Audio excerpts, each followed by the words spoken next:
go on. And they go out, and the race gets underway. Pretty good start from Oak Richardson from the second row of the grid. George King not particularly well away. He slots straight in behind Ben Short there as the cars head up towards Riches for the first time. A cleaner start than yesterday. We had a couple in the pit wall at the beginning of yesterday's race, although no particular huge amount of damage done, unfortunately. They turn their way now through Riches for the first time. You can see the number 22 car of Adrian Johnson in the middle of shot there.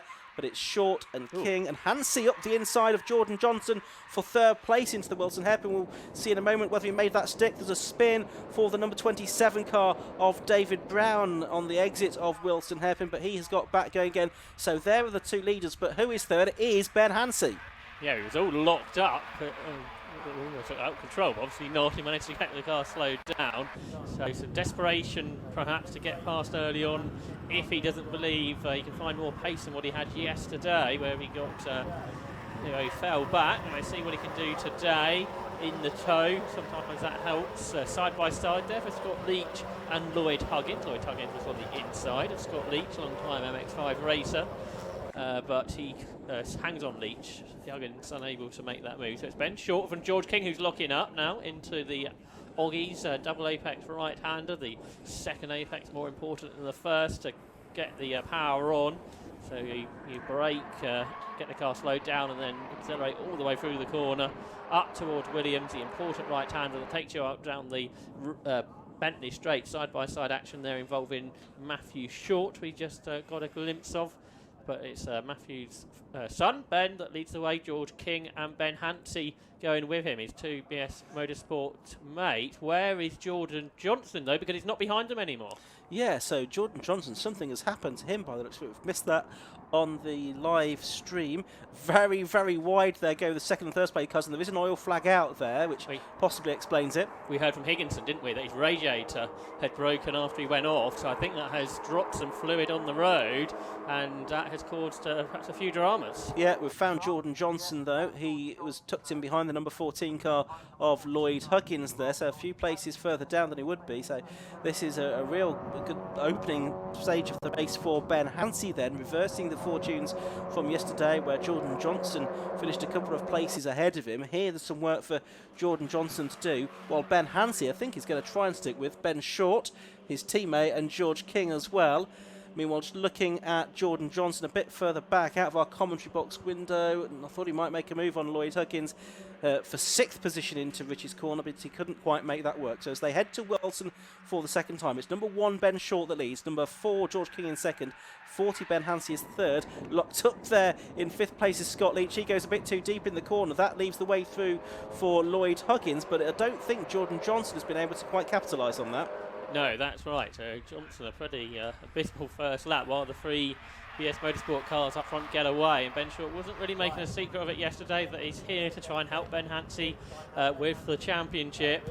George King, though, is the one in the middle who would really like to win. I don't think he's beaten Ben Short, has he? Because he won those races last season when Ben wasn't racing. So George King would really like to win this. He races in Europe in Ligier sports cars. So I'm sure plans for George to move on up the European Le Mans Series package ranks over the years. He's there in second position ahead of Ben Hansey, who's staying with them in the tow.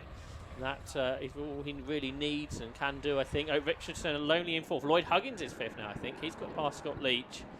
But so has Jordan Johnson. And Johnson now slices up the inside of Lloyd Huggins and will claim 5th, but is a long way behind the rest here. He is, and it's hard to see how he's going to catch Oak Richardson and in particular Ben Hansey here. So as things stand, we've got the reversal of the result from yesterday, haven't we? With Johnson 3rd, Hansey 5th yesterday, and Oak Richardson between them on both occasions. It's not all over as far as Jordan Johnson is concerned, though, because Lloyd Huggins trying to fight back here. He's actually lost out, though, to Scott Leach. So Scott Leach up to 6th, Huggins 7th, Thomas Holland it is in 8th place, Matthew Pennefather Neal, I think, in 9th, and it is now Samuel Gorman, I think, up into the top 10 at the expense of Ian Tomlinson. Yeah, Gorman going well. Some are a bit wide, so perhaps track surface isn't ideal. It'll be interesting to see the lap times of the leaders compared to yesterday. I think on this opening lap, we had 7 laps yesterday. We should do the same all being well. Holland that time was sideways. So that big group takes you all the way back to 12th, I think, and Jake Micklewright. So a good battle pack. And we've done a 2:25. So yeah, the lap times were a couple of seconds slower than yesterday, with a potential tricky track surface to deal with. And for the lead of the race, George King couldn't really get any closer to Ben Short as he goes through Ritchie's. He's a bit wider. Now, we've seen a lot of drivers lock up down here into the hairpin on this race. King looks to the inside. Short's taking a wider line. Big moment in the background. Who was that? That one had a huge slide. 2:30, I reckon. Tom Holland had a huge slide through Ritchie's. Held it, though. Ian Tomlinson's dropped to the back of that group. Very experienced driver. It's Jake Micklewright that's made up a couple of positions there, hasn't he? Because he's got ahead of Tomlinson, but also briefly, I think, Samuel Gormer. Gormer trying to fight back in the 128 car and has, I think, gone back through, has he? Yes, Gormer's got that place back from Micklewright in the 32 car. Matthew Short going wide on the exit of Palmer at that time.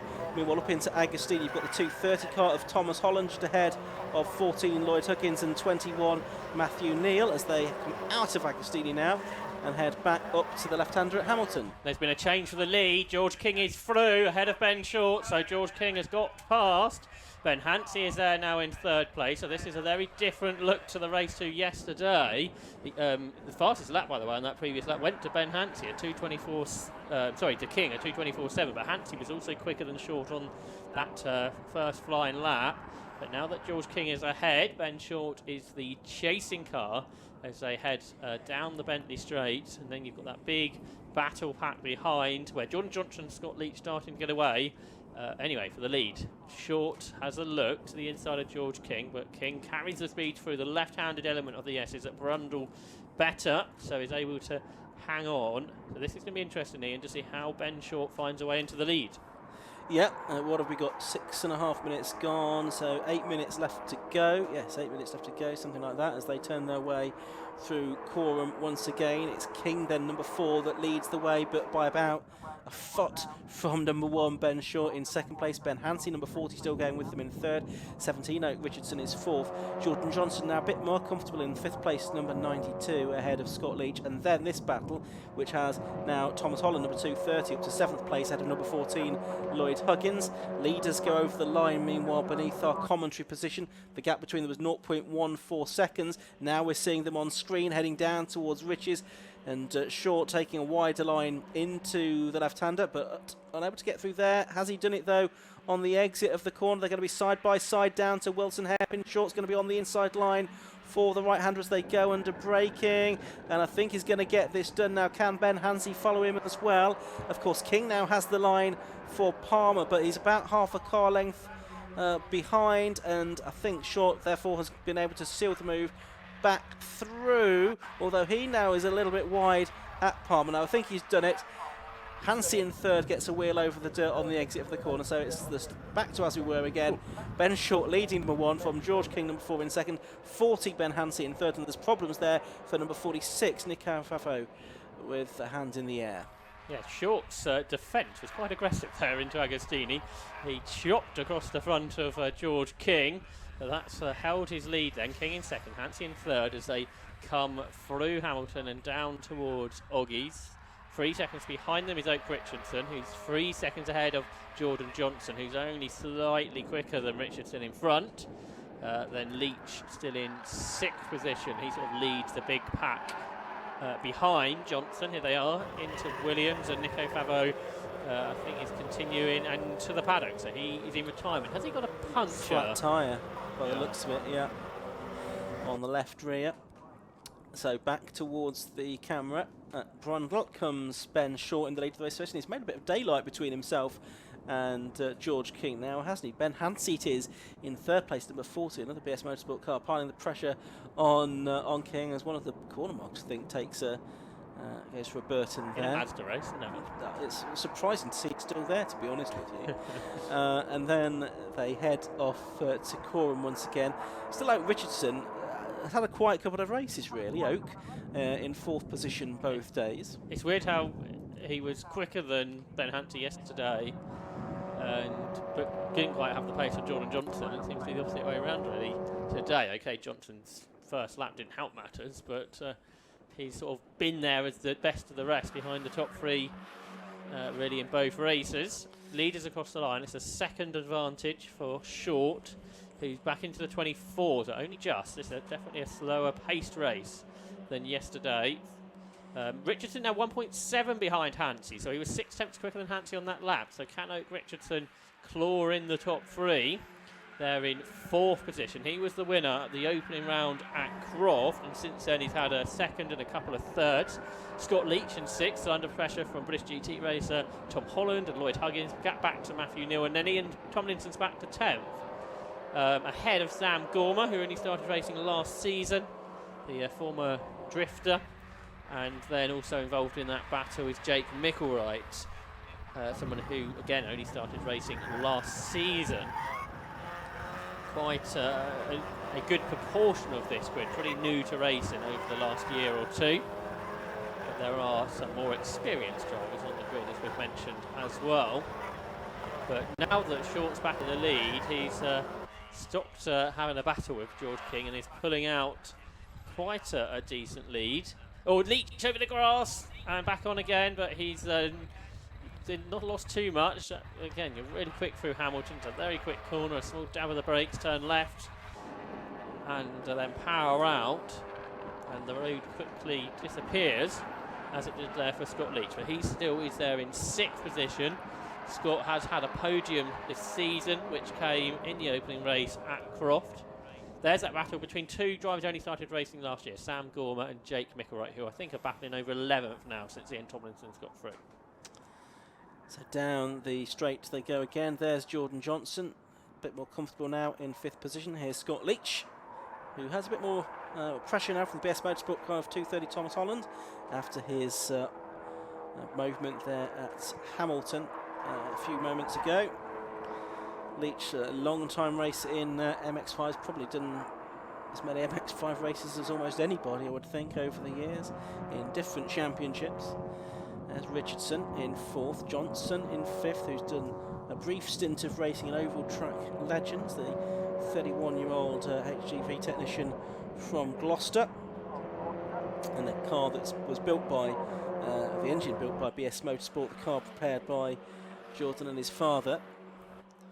There's the 4-car of George King in 2nd place, who's now just about a 2nd behind the race leader Ben Short, and actually in turn the gap to Ben Hansey has opened up. Now Ben Hansey lost about a 2nd on that last lap. The top 2 picked their pace up more than anything, and George King set the fastest lap there. He is number 4, fastest lap, 2:24.16, new best lap of the race. There's Scott Leach, who Ian was telling us about a moment ago, and it feels like he's been racing that livery as well for a very long time, Ian. That's become pretty popular, with the tongue sticking out of the grill.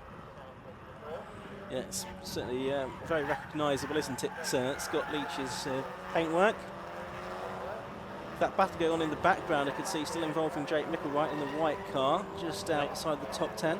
They caught Matthew Neal, so Matthew Neal and Ian Tomlinson are battling in front, and Tomlinson's got away from Gormer versus Micklewright. But Ian Tomlinson's caught Matthew Pennyfather-Neal, who had a really good race at Mallory Park, where he was on the podium. Number 21, Matthew Neal, which would have been his best to result, his first podium, I think, in Mazda MX-5s. Yeah, the Mallory Park meeting, which was a bit of a festival of Japanese racing categories, with the Type R Trophy there, the Mazda 7s, and also the MR2s at that Mallory Park event last month. As we watch number 9 Ian Tomlinson, and from Blackpool, very experienced in the 5 Club competition.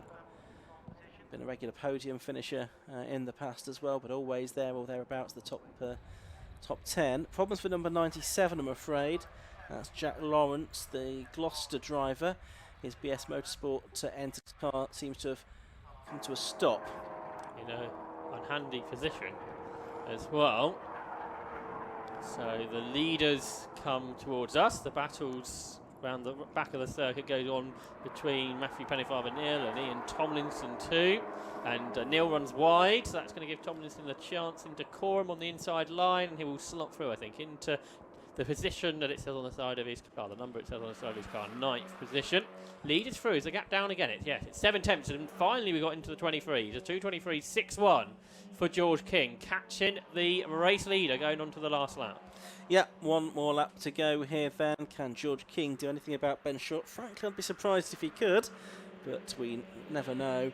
They are now nearly 4 seconds clear of Ben Hansey in third place. Ben, who still has a second in hand, I think, over Oak Richardson, so looking assured of a podium, you would think here. That gap is coming down though, because it was 2 or 3 seconds earlier. So Richardson is catching Hansey behind. Yeah, Richardson's PB lap is now faster than that of Hansey by 100th of a second. Jordan Johnson actually in 5th place, faster than both of them, did a 2:24.57. So the lead's now into the 2:23s, 2:23.61 for the man in 2nd place, George King, although that's 6/10 off Ben Short's fastest lap of the race yesterday. So they turn their way up towards Hamilton. Short throwing the car about. He carried a lot of speed out of Agostini that helped him. You can see the car trying to break away. Bit of oversteer at times coming from the champion from last year's car. Ben Short, there he is. You can see him working at the wheel. It's a good thing with these open cars, isn't it, where you can see the drivers work at the wheel, particularly as you do work at the wheel quite hard in a Mark 1 Mazda MX-5. So down to Ben Brundle and Nelson, they come for the final time. In the background, Hansey is having to defend here from Oak Richardson, it would seem. He's having to move the car right and left again as they make their way through. Being one up front, it looks like Ben Short is probably going to be safe from the attentions of George King. So another 1-2 for those two drivers. But Hansey still under pressure from Oak Richardson, who's, yes, used definitely all of the circuit, all of the curb and some of the runoff area at Nelson to try and get on terms with Hansey there, and I don't think it's going to do him too much good. Meanwhile, the leader, Ben Short, is out of Murray's for the final time. He's going to be up to the finish line. Checkered flag, you can see, is made ready at the end of 7 laps, and it goes out now. So another win for Ben Short, 2 out of 2 in the weekend. 2/10 the gap between them, but for third place, who's it going to be? Ben Hansey's lost out on the run to the line there. Oak Richardson gets the verdict by 2/100ths of a second.